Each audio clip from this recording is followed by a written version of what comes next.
আপনি কি জানেন আর্সেনালের চাবি ছাড়াই আর্সেনাল খোলা যায়? তবে এখানে দুইটা জিপ গাড়ি প্রয়োজন, আর আপনার কাছে থাকতে হবে একটা ইয়ারড্রপ। জিপ গাড়িগুলোর উপরে ইয়ারড্রপ ফালানোর সাথে সাথেই দেখতে পাবেন যে আর্সেনালের ঘরটি খুলে গেছে।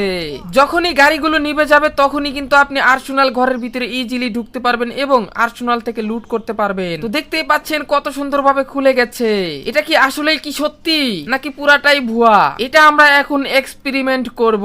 এর জন্য আমি একটা জিপ গাড়ি নিয়ে নিলাম ক্লক টাওয়ার থেকে। ক্লক টাওয়ার থেকে জিপ গাড়ি নিয়ে সরাসরি রওনা দিলাম যে কোনো একটা আর্সেনালের দিকে। আর এটা নাকি যে কোনো একটা আর্সেনালে গেলেই হবে, তাই আমরা উড়াধুরা চোখ বন্ধ করে গাড়ি চালানো শুরু করে দিয়েছি। আর লাগবে জিপ গাড়ি। ফ্যাক্টরি, ক্লক টাওয়ার, বিমা শক্তি এবং পিকের মাঝামাঝি যে আর্সেনালটা আছে এখানে আমরা একটা জিপ গাড়ি রেখে দিলাম। তারপরে আমাদের আরেকটা জিপ গাড়ি প্রয়োজন। তো আমরা একটু পরেই জিপ গাড়িটা এনে ফেলি। এন্ড আনার পরে কিন্তু ঠিক ওই বরাবর আমরা আরেকটা জিপ গাড়ি রেখে দেব।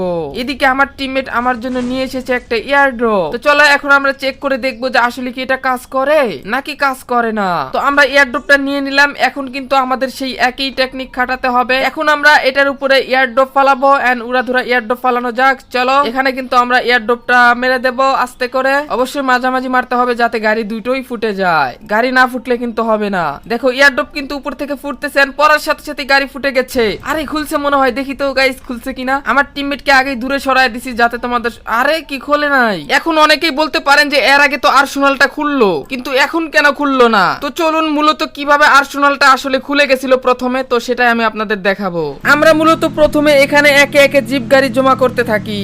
আমি প্রথমত এখানে একটা জিপ গাড়ি এনে রেখে দেই। তারপরে আমি এলিমিনেটেড হয়ে যাই। আবারও এখানে মিলে এসে একটা জিপ গাড়ি পাই, সেটা নিয়ে আমি তাড়াতাড়ি করে আমাদের সেই আর্সেনালের কাছে যাই। এখান থেকে এই গাড়িটাকে সরিয়ে দেই। তারপরে আমি আমার জিপ গাড়িটাকে নিয়ে সুন্দর করে আর্সেনালের কাছে বসিয়ে দেই।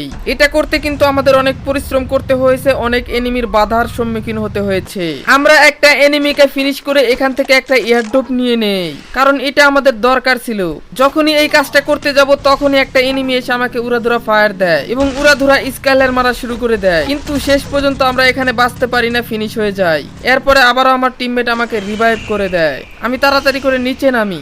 আরে একটু সাইডে যা, একটু সাইডে যা। হ্যাঁ হ্যাঁ, যাতে তোর নাম না দেখা যায়, ঠিক আছে? যদিও হাইড করছি এক দেখা যাইতেছে, একটু সাইডে। আমি এয়ারড্রপ ফালামু যখন বলমু যে ই করবি, মানে যখন বলমু দরজা খোল সাথে সাথে খুলবি।